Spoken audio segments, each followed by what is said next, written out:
придется. Okay, I'm just in the remaining time before the arati. I'm going to address a question which I received through bvks.ru. В оставшееся перед арати время я хотел бы ответить на вопрос, который поступил через сайт bvks.ru. And I've received a few similar queries. Я получил несколько похожих вопросов. So this devotee says, I recently moved to Russia from Ukraine.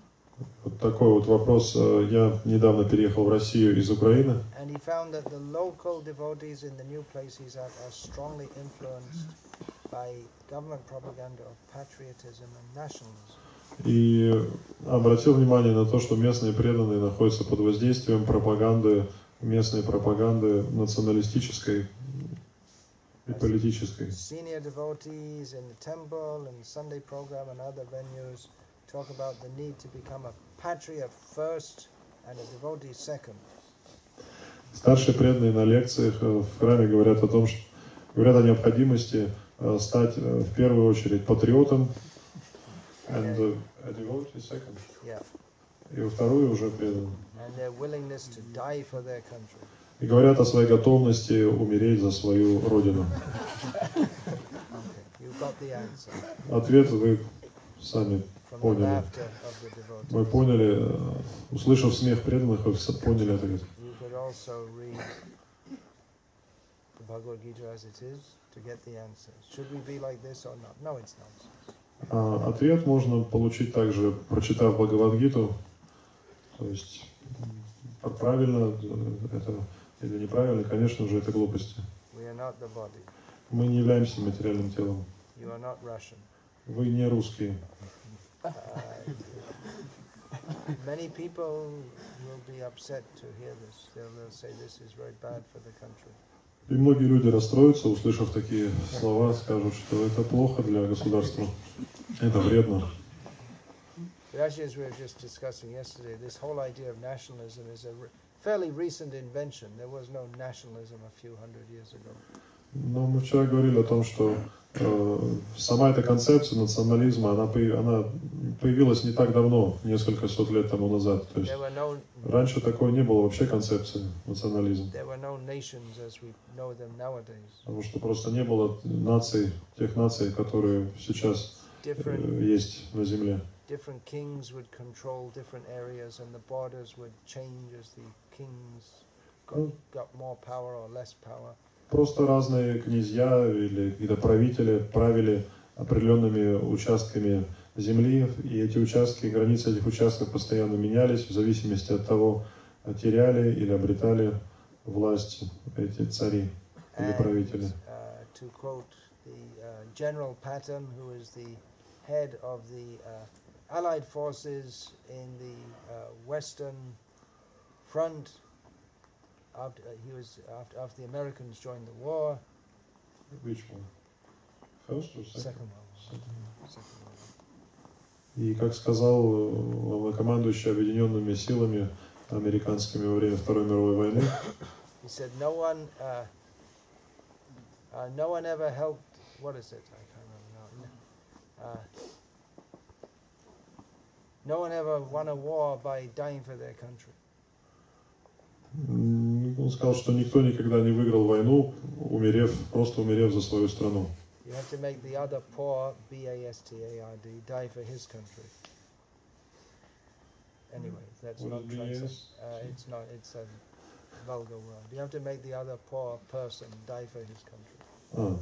То есть нужно заставить, чтобы выиграть войну, нужно заставить других бедолаг, чтобы они умерли за свою страну.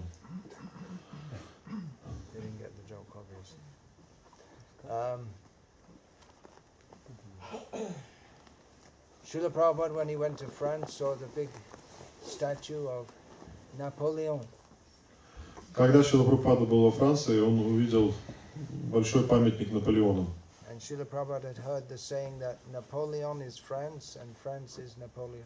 И Прабхупаде рассказали пословицу, что Наполеон это Франция, а Франция это Наполеон. So Prabhupada said, well, France is here, where's Napoleon?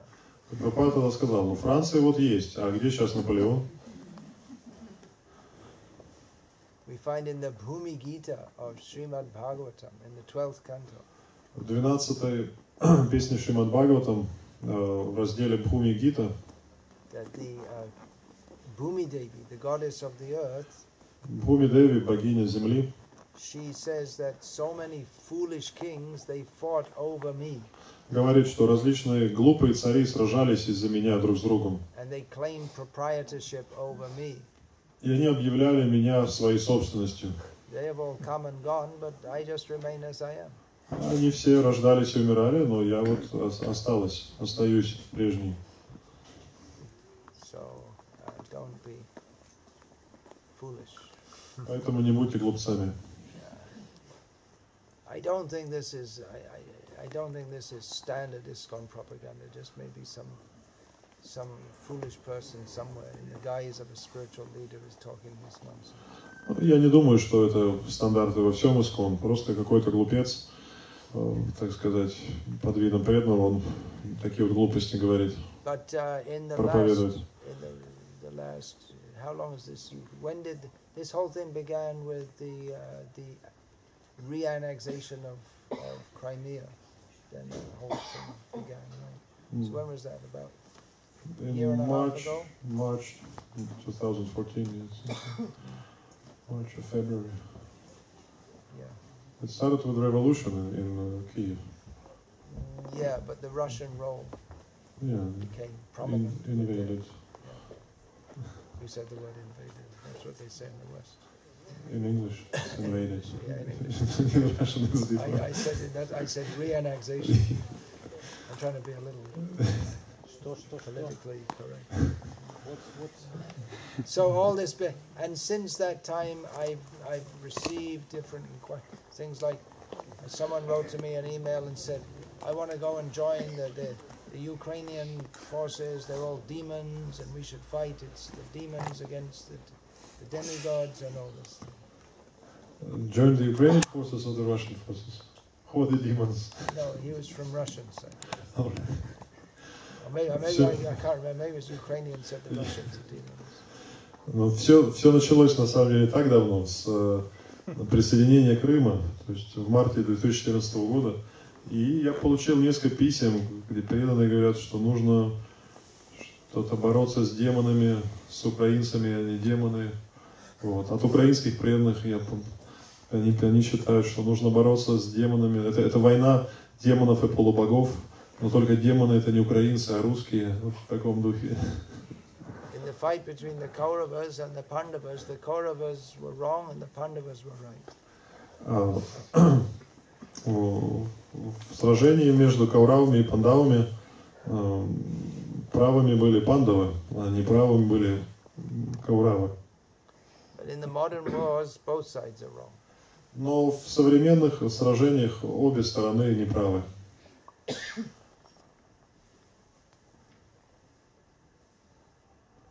Да, люди вообще ни при чем. You may say that, well, some side is better than others. Вы, конечно, можете сказать, что какая-то сторона лучше, утверждать, что эти лучше, чем те.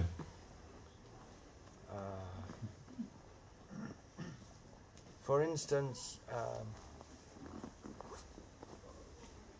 the present political and social situation in Russia is more favorable than if we were under a totalitarian Islamic regime. Например, если сравнить настоящее положение экономическое, социальное, политическое в современной России, то гораздо лучше иметь такое положение вещей, чем иметь какое-то исламистское, фундаментальное, какое-то радикальное государство. То есть такой политический строй. Поэтому с этой точки зрения можно сказать, что вот одно лучше другого. But in such cases, all of them are apashyatam atma tattvam. They are blind to knowledge of the truth of the soul.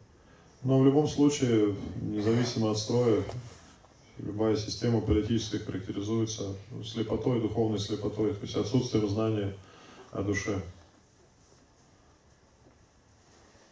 So we can't really support any side. Поэтому мы не должны поддерживать какую-либо из сторон. Although we may acknowledge that one is more favorable for the practice and propagation of Krishna consciousness.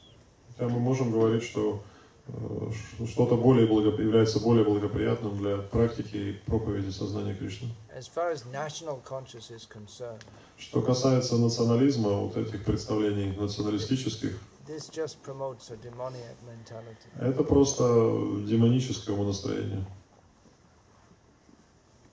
Do you remember some years ago we were going on a train in, I think we were going up towards Vologda or something like this. We were in a compartment and there was one guy who had just come back from Chechnya and he was, with his knife which he was using for cutting open the tin of fish. With his knife he said, with this knife I cut off so many Chechen people's ears and eyes. I think it was from, we were traveling from Tambov somewhere, when Sriman Pandit left tickets at home, something. Anyway, it was in a train somewhere and the guy was showing his knife. Yeah. Несколько лет назад, например, ехали на поезде здесь в России, и там человек в купе с нами оказался, у которого был большой нож, он открывал консервную банку, и вот он хвастался, что вот этим ножом я перерезал много глоток чеченцам. Thought that was something very good that he'd cut out so many people's eyes and ears. То есть он считал, что это вот нечто такое замечательное, гордиться тем, что он отрезал кому-то уши или выколол глаза. Then he asked you, because we were dressed in our Vaishnav dress, he asked you, what's all this? И он задал нам вопрос, а что это как странно одеты? Мы в вайшнавской одежде были. And you explained a little bit. И мы объяснили, пару слов рассказали. Я помню, этот человек, он говорил, мы русские, мы русские.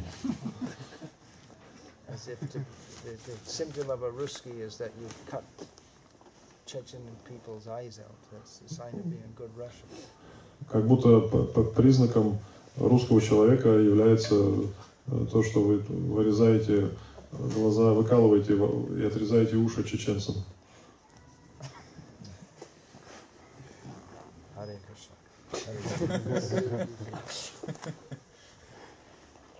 They say religion is the opium of the people. Говорят, религия опиум для народа. How about nationalism is the opium of the people? Значит, на самом деле национализм – это опиум для народа.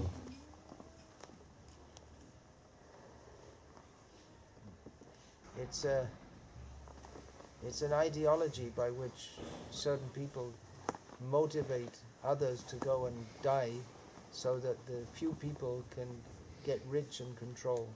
Это идеология, используя которую небольшая группа людей заставляет большинство людей идти умирать для того, чтобы эта небольшая группа богатела больше и больше. Hare Krishna.